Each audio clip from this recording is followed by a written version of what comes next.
Saint ভিনসেন্টের কিংসটাউনে এদিন আফগানিস্তানের 6 উইকেটে 148 রানের জবাবে 32 রানে 3 উইকেট হারায় অস্ট্রেলিয়া। প্রথম ওভারে ট্রাভিস হেডকে ফেরানো নাভিনুল হক তৃতীয় ওভারে অধিনায়ক মিচেল মার্শকে আউট করেন। এরপর ইনিংসের ষষ্ঠ ওভারে ডেভিড ওয়ার্নারকে ফেরান মোহাম্মদ নবী। ম্যাক্সওয়েলের ব্যাট আবারও চোখ রাঙাচ্ছিল।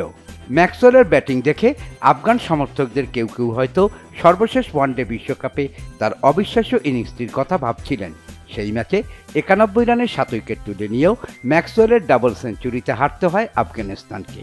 ইনিংসের 11তম ওভারে মার্কাস স্টয়নিসকে 11 রানে ফিরিয়ে 39 রানে জুটি ভাঙেন গুলবাদিন নাইব। পরে টিম ডেভিডকে ফিরিয়ে ম্যাক্সওয়েলকে আউট করে ম্যাচের চিত্রটাই বদলে দেন আফগান পেসার।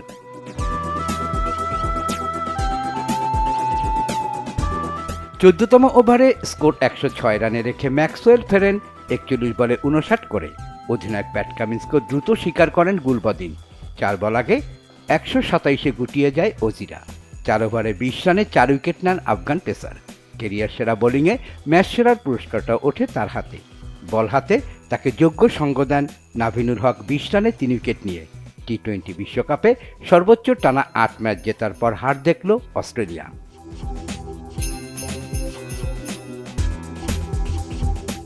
এর আগে টস হেরে ব্যাটিংয়ে নেমে শুরুটা দারুণ করে আফগানিস্তান।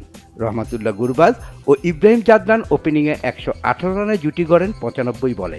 48 বলে 51 রান করেন ইব্রাহিম, গুরবাজ 49 বলে 60। এমন জুটির পরও 6 উইকেটে 148 রানে থামে আফগান ইনিংস। প্যাট কামিন্সের হ্যাটট্রিকে শেষ 5 ওভারে মাত্র 29 রান করতে পারে তারা।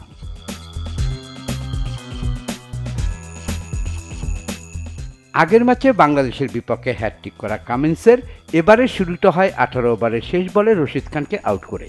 এরপর 20তম ওভারে প্রথম 2 বলে করিম জানাত ও গুলবাদিন নাইব তার শিকার হন।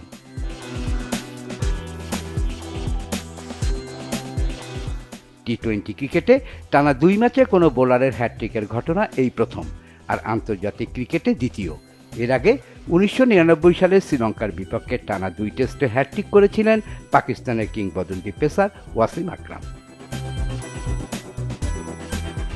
শহীদ খান, বাংলা ভিশন স্পোর্টস ডেস্ক।